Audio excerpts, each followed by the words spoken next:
안녕하세요. 대구광역시에 사는 30대 아이 엄마입니다. 몇 달 전 시어머니의 황당한 제안으로 집안 싸움 대판하고 현재는 연락하지 않고 있는데요.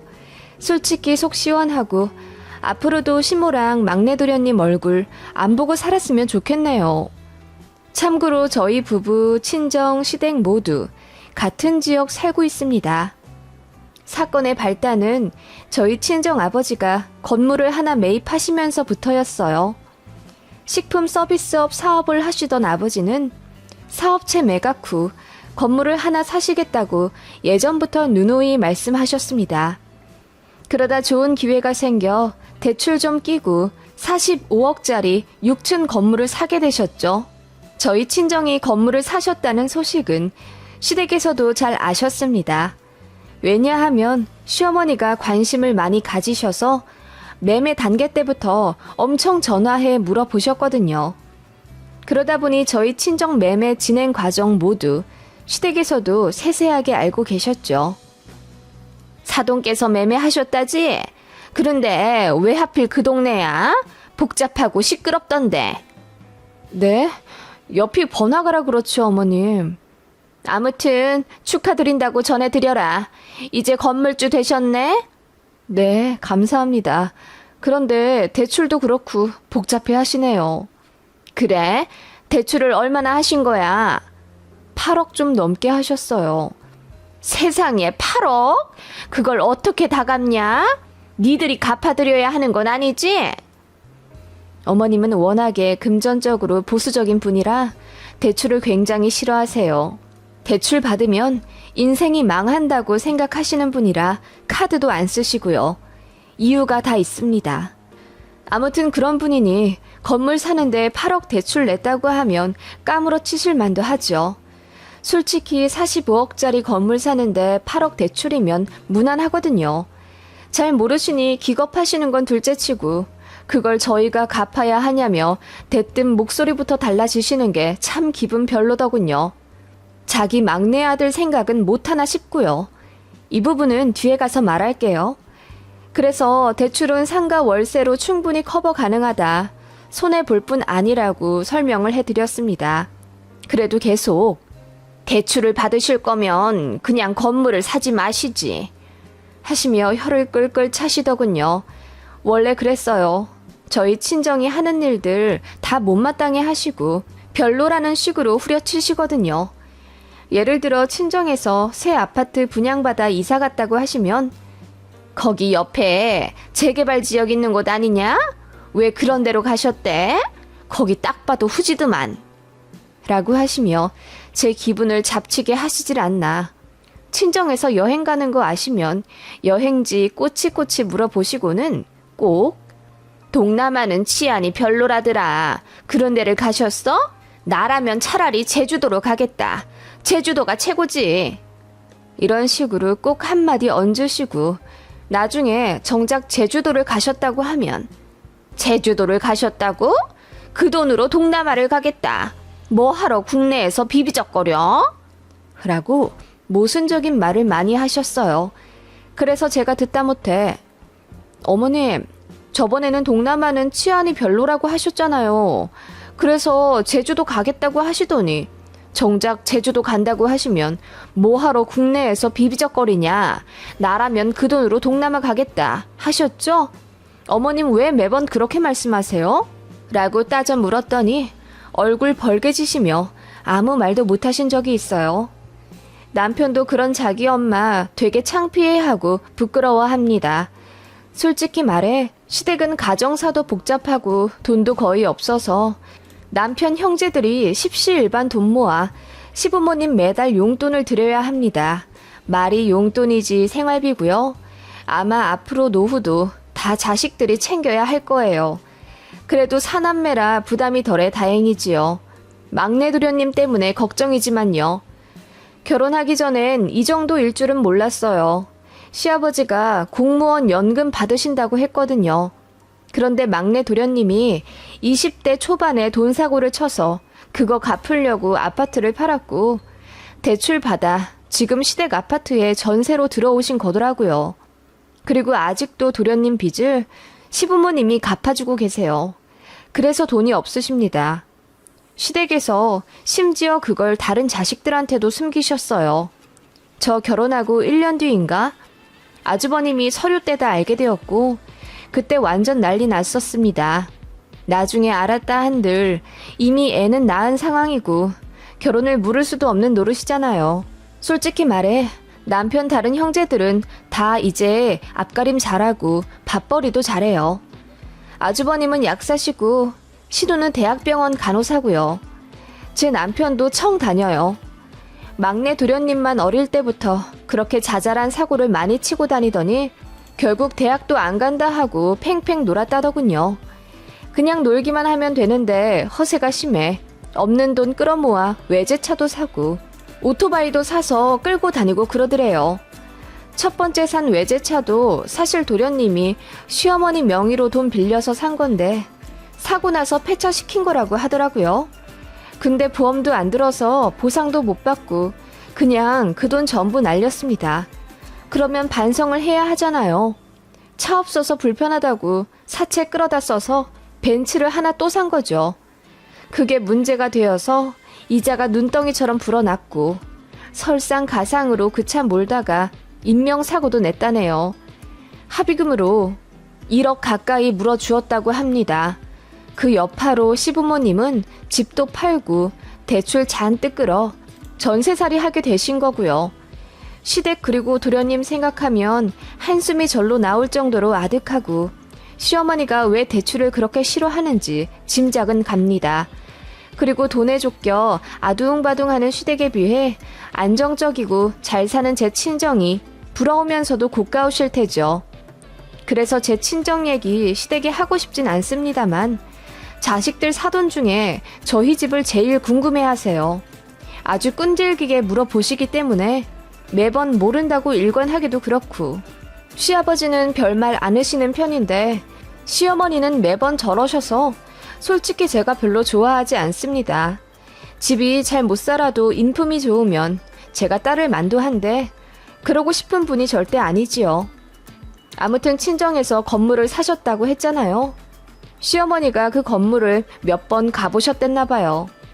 내가 장산동에 볼 일이 있어 갔다가 사돈께서 사셨다는 건물을 보고 왔어. 보니까 입구 공사를 하더라. 네, 이번에 안전 허가 받는 것 때문에 매매하고 공사하시기로 계약이 되어 있으시대요. 1층에 있는 고깃집은 낮에도 사람이 많더라. 밤에는 더 많고. 아, 어머님, 거기 많이 가보셨어요? 어머님 그 동네 시끄럽고 정신없다고 싫어하시잖아요. 응? 아, 그냥 지나가다 몇 번 본 거지. 아무튼 그 1층 고깃집은 계약이 언제까지 되어 있는 거래?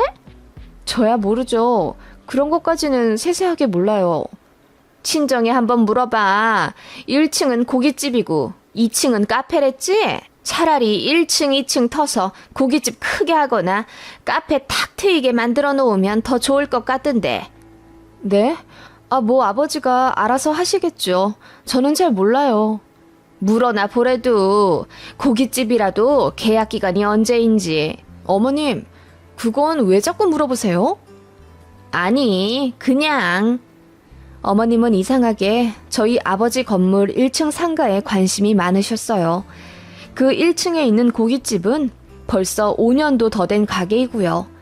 단골도 많고 맛있다고 소문난 맛집이라 인기가 많아요. 낮에도 정식 먹으러 오는 손님들이 많으시고요. 그런데 거길 왜 그렇게 관심을 두는지 처음엔 몰랐는데 나중에 알게 되었습니다.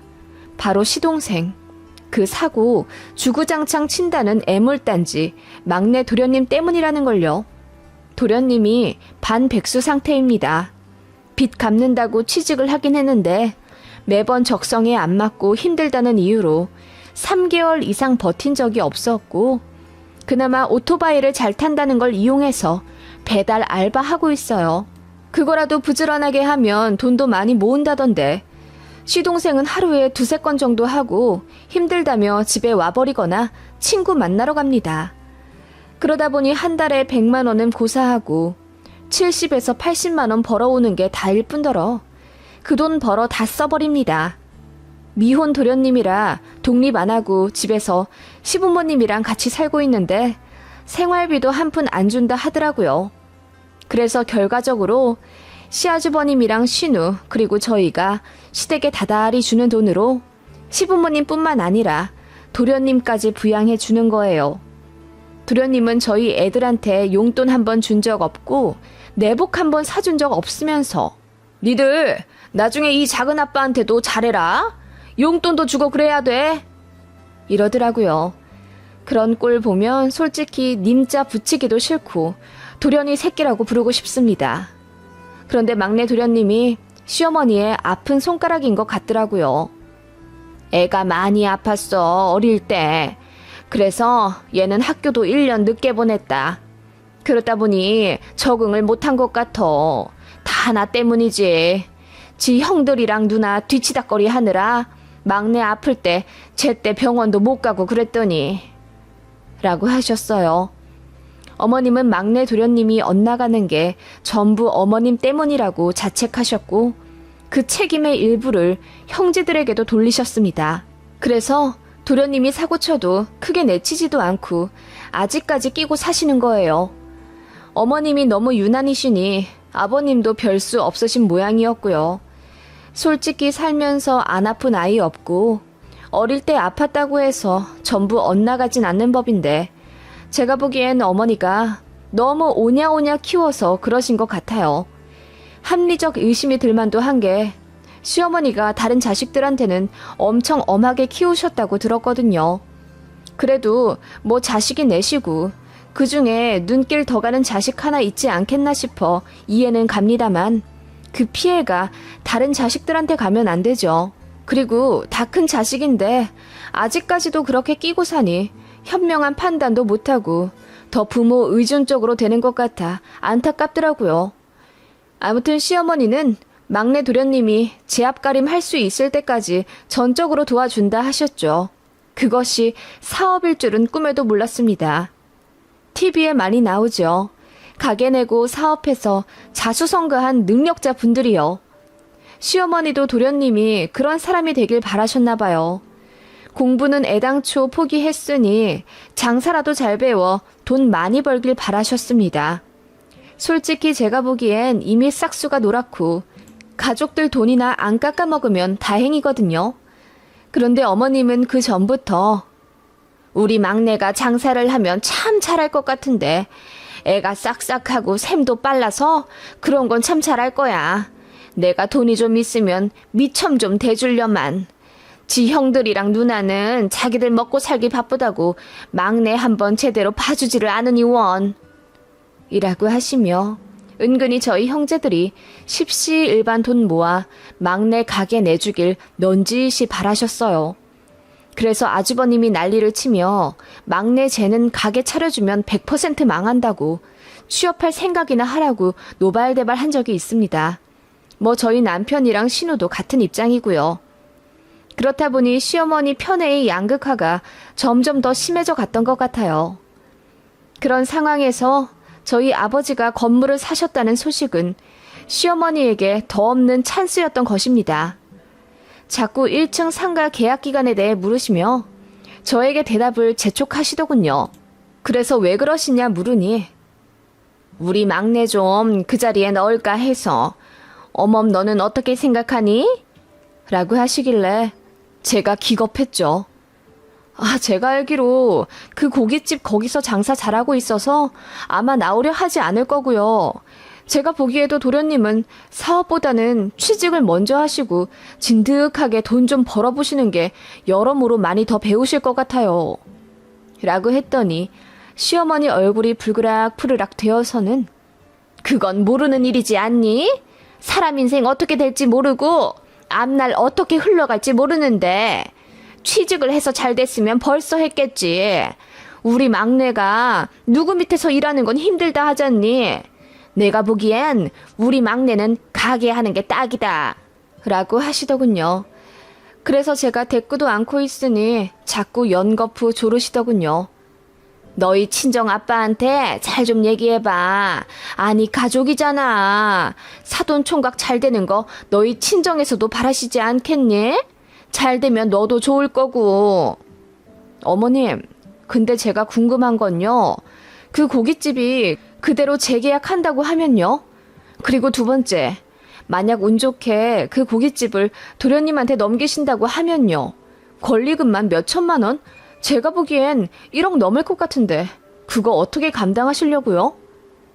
제가 예리한 질문을 던지자 어머님이 당황하신 듯 얼굴이 붉어지시더군요.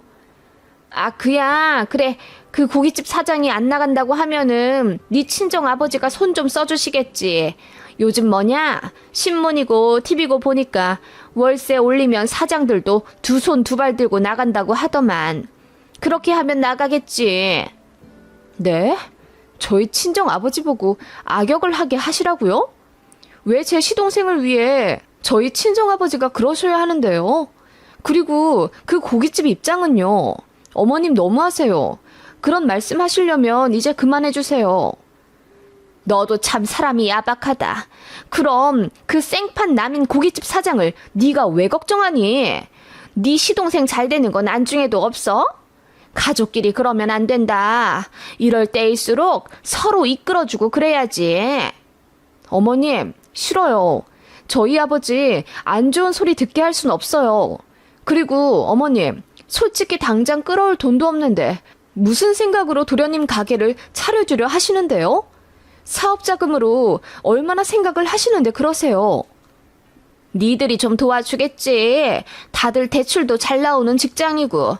솔직히 네 동생 빚, 지 엄마 아빠가 다 갖고 있는데 모르는 척하는 거 얼마나 야속한지 아니? 슬픈 일이 있으면 같이 나누는 게 가족이지. 다들 어쩜 지들 입만 입이야. 그렇게 어머님은 다른 형제들이 막내 도련님 사업을 도와줘야 한다면서 큰 소리를 치시더군요.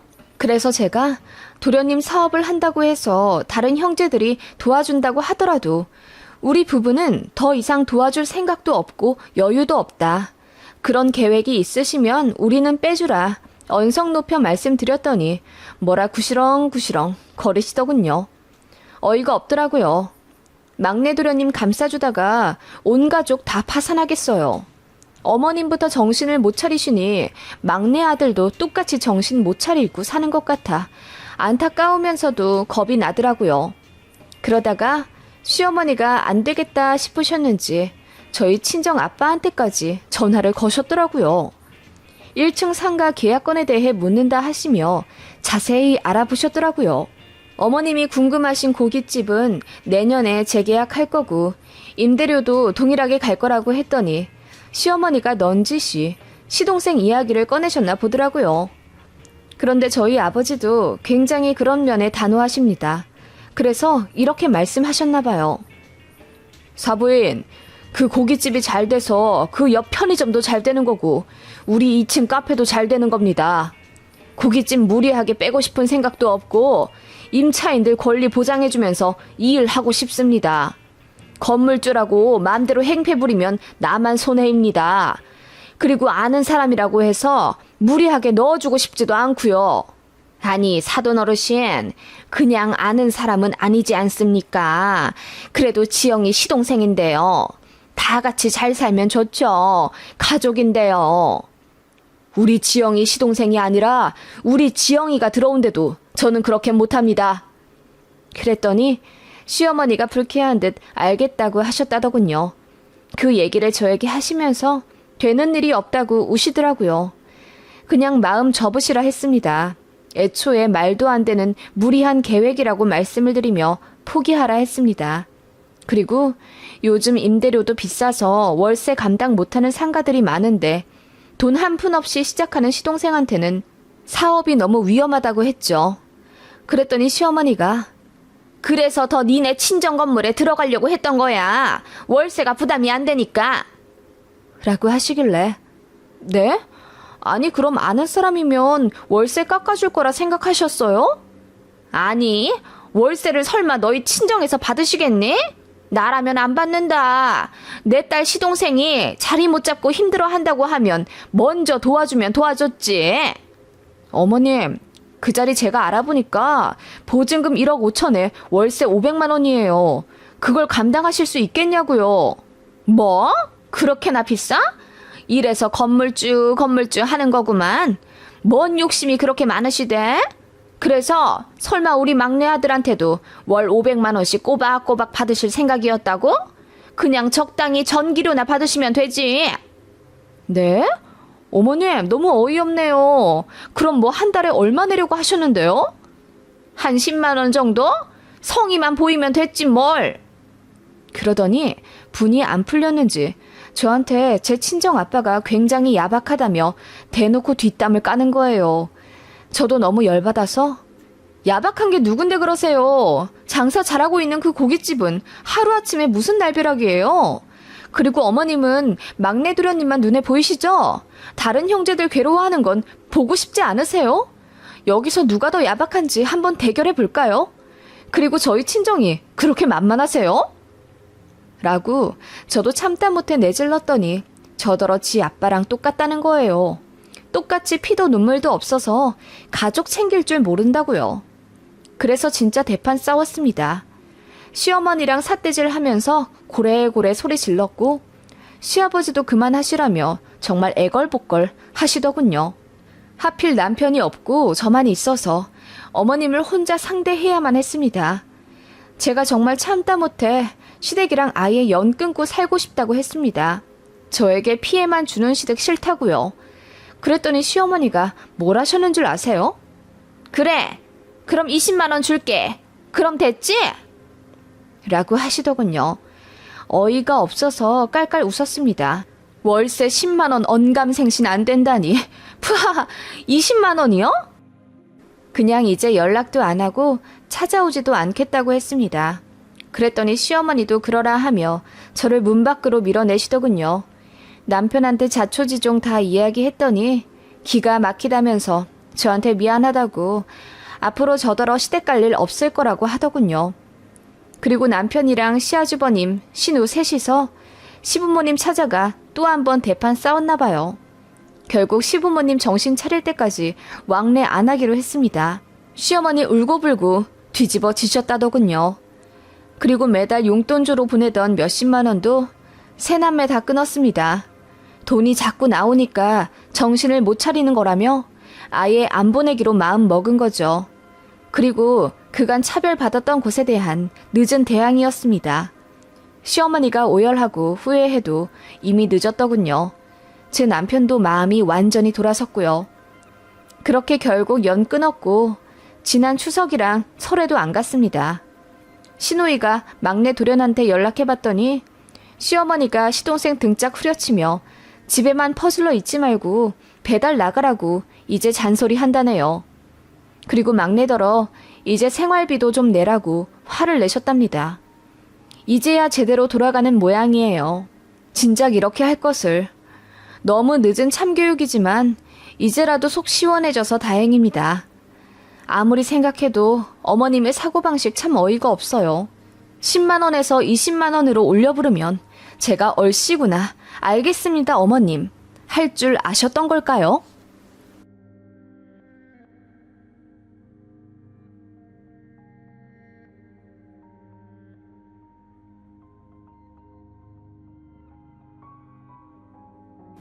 안녕하세요. 저는 40 중반의 두 아들 엄마입니다. 맘카페 보면 시누이와의 고충 때문에 골머리 싸는 아이 엄마들이 참 많은데 저희 집 같은 경우도 있다는 걸 알려드리기 위해 글을 한번 써봅니다. 저에게는 신우가 하나 있습니다. 남편보다 3살 많은 누나이고 저는 남편보다 6살이나 어리기 때문에 저랑 거의 10살 차이 나는 형님이에요. 결혼은 저희보다 2년 늦게 하셨죠. 저는 신우와 사이가 별로 좋지 않았어요. 아니, 정확히 말하자면 제가 신우를 별로 안 좋아했죠. 결혼 전부터 신우가 참 마음에 안 들었어요. 저는 내성적이라 말도 별로 없고 수줍음이 많은데 손이 신우는 굉장히 활달하고 웃음도 많은 성격이에요. 그리고 부침성이 참 좋은 편인데 그런 신우 성격이 저는 꽤 부담스럽더라고요. 남편이랑 연애 때 신우를 잠깐 만나 식사를 하게 된 적이 있는데 첫 만남부터 야, 내가 너보다 9살이나 많으니까 그냥 말 놔도 되지? 편하게 언니라고 불러.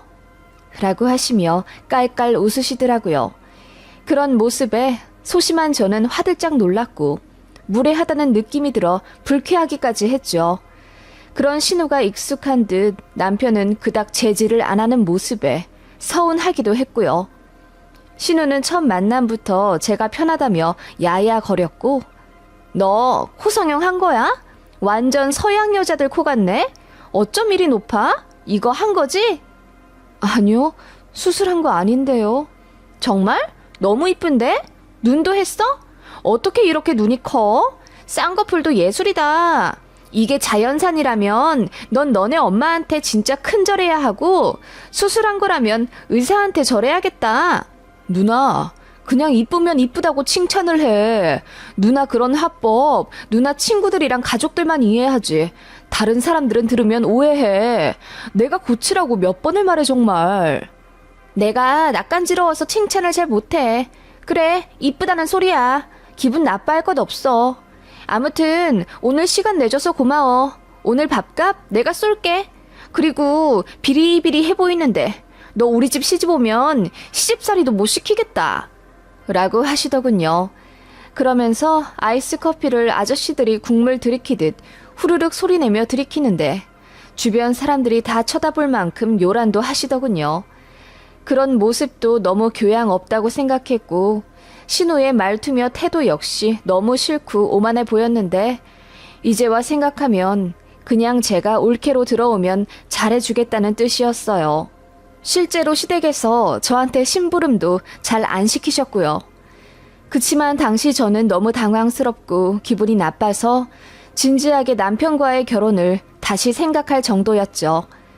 그래도 시부모님도 다 인자하고 좋으신 분들이고 신우 한 명 신경 쓰이긴 했지만 그게 그렇게 제 결혼 생활에 지장이 있을 거라는 생각은 하지 않고 결혼을 했답니다. 그렇게 결혼 준비를 시작했는데 신우가 툭 하면 저에게 전화해서는 아영아, 결혼 준비 잘 돼가? 내가 뭐 좀 도와줘? 아니요, 도와주실 것 없으세요. 생략할 거 다 생략해서요. 그래, 엄마한테 이야기 들었는데 예물예단 다 안 하기로 했다면서? 그래도 돼? 내가 생각하기에 해야 할 건 좀 해야 돼. 네? 현종 씨랑 상의를 좀 해볼게요. 상의할 게 뭐 있어. 그냥 내가 알아서 할게. 그러시며 전화를 탁 끊으시더라고요. 가뜩이나 결혼 준비하느라 예민한 예비 신부인데 신우가 그런 식으로 예물 예단에 대해 입대고 자기가 알아서 한다니 뭐니 그러니까 너무 화가 났어요. 그래서 남편이랑 싸우기도 하고 그랬죠. 그런데 며칠 뒤 상상도 못한 일이 일어난 거예요. 신우가 저를 불러서 차 한잔 하자고 하더니 웬 주얼리 박스를 주시더라고요. 예물 예단 생략하고 합리적으로 하는 것도 좋지만 그래도 받을 건 받아야지. 이거 목걸이 세트야. 진짜 금이니까 깨물어 볼 필요 없어. 그리고 내 동생한테 비슷한 가격으로 시계 하나 해줬어. 그러니까 서로 주고받은 거야. 알겠지? 그래도 결혼인데 서로 반짝반짝한 건 주고받아야지. 라고 하시며 아이스 커피를 후루룩 마시더군요. 시댁도 돈이 별로 없고 친정도 딱히 여유롭지가 않아 양가에서 돈 한 푼 안 받고 결혼하기로 한 동생네 부부가 마음에 쓰였는지 신우가 통장에서 1,000만 원 빼서 그렇게 저희한테 선물을 해주신 거였어요. 지금에 와 생각해보면 신우의 그런 마음이 눈물 날 정도로 고마운데 당신은 왜 그렇게 부담스럽던지요. 저도 신우에게 선물해줘야 하나 고민이 생기기도 했고 그냥 예물 예단 다 생략한다는 우리 뜻 무시하고 왜 맘대로 하시나 원망스럽기도 했죠. 받으면 줘야 할 것 같다는 부담 때문에요. 그래서 신우한테 뭐 필요한 거 있으시냐 물었더니 불같이 화내며 그런 거 없고 그냥 받기만 하면 되는 거라고 하시더군요. 신우는 제게 그런 사람이었습니다. 그냥 마음대로 하는 사람, 필터링 없이 말을 막 내뱉는 사람. 사실은 표현이 서툴 뿐 마음은 따뜻한 분이었는데 제가 오해를 많이 했죠.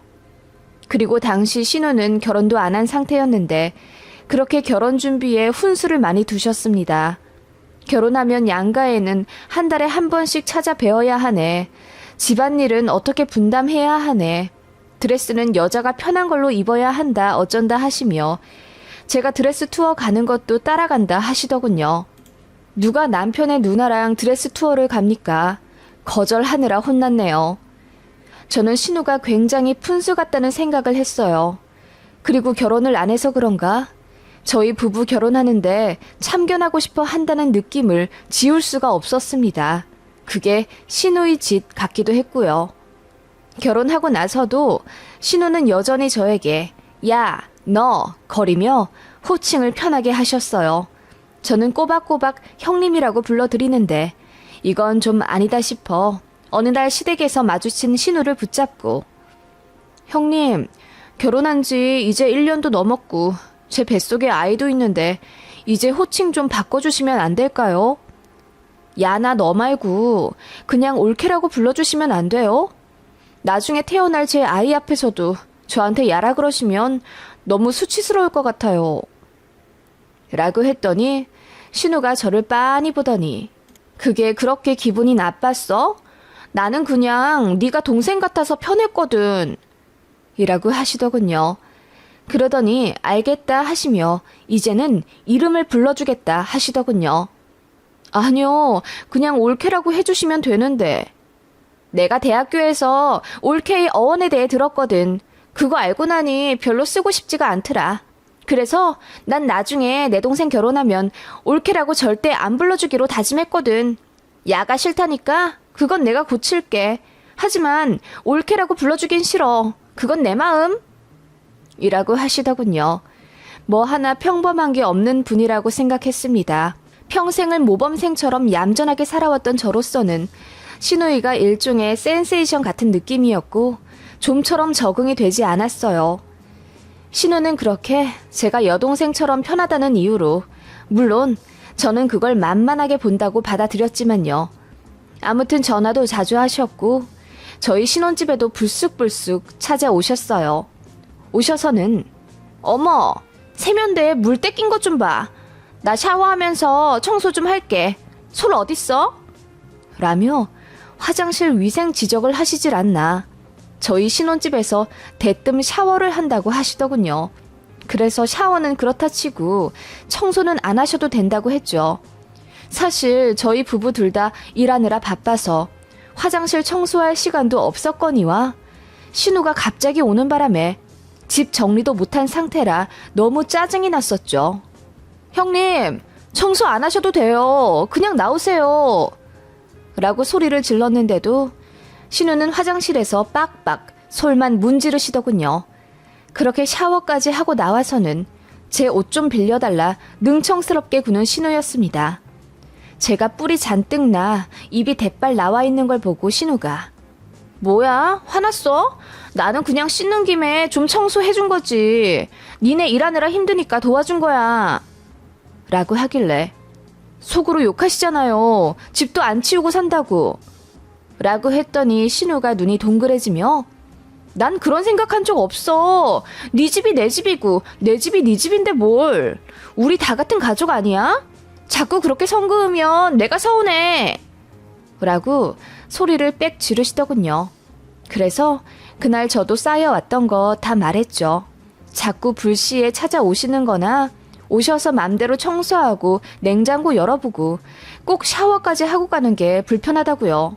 호칭도 싫다고 했습니다. 그냥 올케라고 불러달라고 했어요. 어떻게 신우랑 올케랑 언니 동생 사이가 돼요? 저는 그런 거 못하겠어요. 원래 어느 정도 거리를 둬야 편한 거 아닌가요? 라고 제가 말을 했는데 지금 생각하면 정말 저도 되바라진 올케였죠. 이 말에 신우가 너무 기분이 나빴는지 뭐? 거리를 둔다고? 그래, 나 이제 너네 집 다시는 안 올게. 됐어? 라고 하시며 바로 나가시더군요. 저도 뿔난 마음에 신우 잡지 않았어요. 그리고 나서 신우는 다시는 저희 집에 오지 않으셨고 전화도 안 하셨습니다. 저는 신우가 당연히 시부모님께 이야기하셨을 거라 생각했어요. 옳게 험담했을 거라고 믿어 의심치 않았죠. 그런데 며칠 뒤 시어머니와 통화를 했는데 정말 아무렇지 않게 대화를 하시는 거예요. 제가 먼저 물었죠. 어머님, 혹시 형님께 무슨 이야기 못 들으셨어요? 응? 무슨 얘기? 들은 거 없는데? 라고 하시며 시어머니가 정말 어리둥절해 하시더라고요. 형님이 제 얘기 안 하셨어요, 어머님? 네 얘기? 네 얘기 할 게 뭐 있어? 우리 큰애는 자기 올케 얘기 일절 안 해. 걔가 말은 좀 많고 푼수떼기 같지만서도 뭐 말 옮기고 그러는 애는 아니야. 라고 하시더군요. 저는 당연히 시댁의 일로 바쳤을 거라고 생각했거든요. 그래서 의외였습니다. 저도 곰곰 생각해보니 신우에게 잘못한 것 같아서 결국 먼저 사과를 했죠. 신우도 받아주었고요. 그렇게 신우랑 첫 싸움이 있었네요. 그 이후로는 신우가 저에게 좀 조심하는 눈치였어요. 화해는 했지만 여전히 집에는 안 오셨고 전화도 안 하시길래 오히려 제가 너무 죄송스러워 더 연락하게 되더라고요. 신우도 별 눈치 안 주고 그냥 자연스럽게 저를 받아주셔서 겉으로 보기에는 평범한 신우 올케 사이였지요. 그렇게 그 이듬해 저는 첫 아이가 태어났고 신우는 결혼을 하게 되어서 다른 지방으로 이사를 가셨습니다. 처음에 듣기로는 저희 친정엄마 계시는 광역시로 간다길래 그것도 놀라워했어요. 그런데 알고 보니 같은 동네, 같은 아파트더라고요. 어머 형님, 거기 우리 친정엄마 사시는 아파트예요. 그래? 세상에, 어떻게 이런 우연이 다 있어? 몇 동 사시는데? 102동 사세요. 형님은 몇 동 가시는데요? 어머, 나는 101동이야. 세상에, 바로 옆 동이네? 진짜 신기하다. 내 올케의 친정엄마랑 같은 아파트라니. 라고 하며 다들 놀라움을 감추지 못했습니다. 그렇게 신우는 결혼했고 한 달 뒤 신우 집들이도 갔어요. 그런데 신우가 저희 친정엄마도 부르자 하더라고요. 그 자리에 시부모님도 계신 상태라 서로 불편하지 않을까 싶어서 제가 됐다고 했더니 시부모님도 사부인 모시고 같이 식사하자고 하시더군요. 저희 친정엄마는 이따가 제가 뵈러 갈 거예요. 아니, 오랜만에 사부인 좀 뵙고 싶어 그래. 우리가 갈까? 그렇게 시부모님도 연거푸 초대하자 하셔서 결국 친정엄마를 신우집에 부르게 되었습니다. 참고로 저희 엄마는 혼자 사세요. 오래전 사별하셨고 재혼 안 하고 쭉 혼자십니다. 자식이라고는 딸 둘뿐이지만 둘 다 결혼해 타양살이 하고 있어 엄마는 자식들 자주 못 보시는 편이고요.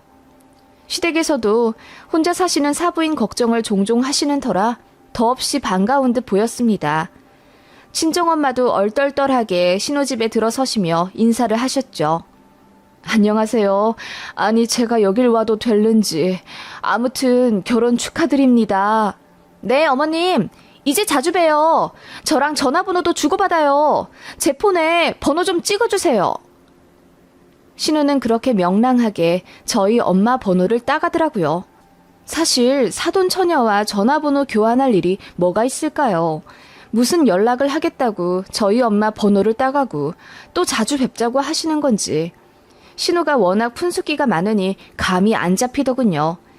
저희 친정엄마도 당황은 하셨지만 그래도 신우의 부침성에 마음이 좀 열리셨는지 그날 화기애애하게 신우 집들이 잘 있다 왔습니다. 그리고 친정엄마한테 그날 말했죠. 엄마, 우리 신우 알지? 내가 얘기 많이 했잖아. 말도 막하고 행동도 거침이 없어. 자주 마주치면 엄마만 기분 상할 일이 많을지도 몰라.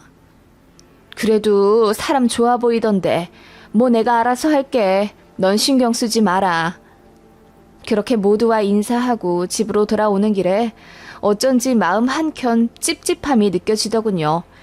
그런데 혹시가 역시로 바뀌는 건 얼마 걸리지 않더군요. 신우가 저에게 전화를 하더라고요. 아영아, 너희 어머니 조남이 어떻게 되시니? 네? 저희 엄마요? 이 지자 숙자 되시는데요? 왜 그러세요? 아, 전화번호부에 사돈 어르신이라고 입력하니까 왠지 정없어 보여서 이지숙 여사님이라고 저장해야겠다. 네? 아, 뭐 굳이요? 그리고 나 오늘 베이킹 학원에서 빵을 좀 만들었는데 사돈 어르신 좀 드리려고. 뭐 이런 거 일일이 다 너한테 말 안 해도 되지? 이제 사돈 어르신은 나랑 더 가까워. 내가 더 자주 볼걸? 하면서 웃더라고요. 좀 어이없고 당황스러웠습니다. 그리고 그날 정말 신우가 저희 친정엄마 집에 찾아가 빵을 드렸다더군요. 응, 너희 신우가 빵을 구워왔더라. 얼마나 맛있던지. 들어와서 차도 한잔 하고 갔어. 차 한잔 했다고? 아니, 사돈처녀랑 무슨 할 얘기가 있다고. 재밌더라. 난 괜찮던데 네 신우? 엄마, 자주 만나지 마. 골치 아플 일 생길 수도 있어. 얼마나 간섭도 많이 하고 오지랖 부리는데. 그런 사람들이 속이 깊어. 너도 너무 그러지 마라. 시자 붙었다고 괜히 안 좋게 생각하지 말고. 그래도 무례할 때가 있단 말이야. 저는 걱정이 많았지만 저희 엄마는 그렇게 종종 신우를 만나시더라고요. 보통은 신우가 먼저 연락을 해서 이것저것 갖다 드릴 때가 많았고요. 나중에 전해 듣고 나서 제가 신우에게 고맙다고 전화 인사를 드리면 귀찮게 왜 감사 인사를 하고 그래? 이건 그냥 내 인맥이야. 너랑은 상관없어. 라고 하며 능청을 떠는 신우였죠. 그런데 걱정하던 일이 역시나 펼쳐지더군요. 저희 신혼 때도 연락 없이 찾아오던 신우가 저희 친정 엄마한테도 그러나 보더라고요.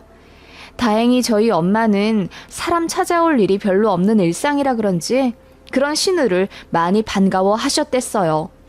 엄마, 그건 예의 없는 거잖아. 그냥 없는 척해. 벨 눌러도 조용히 하고 있으면 가겠지. 어떻게 그러니? 그리고 나 네 신우랑 제법 친해졌어. 어제는 아파트 산책도 했는걸? 산책을 했다고? 아니 대체 둘이서 뭔 얘기를 하는데? 네 신우, 난 괜찮더라. 너처럼 사람한테 벽치는 타입도 아니고. 너랑 네 동생은 일평생이 사춘기였잖냐. 아빠 돌아가시고 말도 없어지고 외로웠는데 잘 됐어. 네 신우 말 많아서 난 좋더라. 그렇게 저희 엄마는 불시에 찾아오는 제 신우도 잘 받아주셨고 신우도 아는 사람 하나 없는 타지에서 저희 엄마가 꽤나 의지가 되었는지 둘이 굉장히 자주 만난다고 하더라고요. 제 신우가 아직 운전을 못하니 친정엄마 차 타고 새벽 시장도 가고 어디 부지에 쑥이며 고들빼기도 캐러 가는 정도의 사이가 되더군요.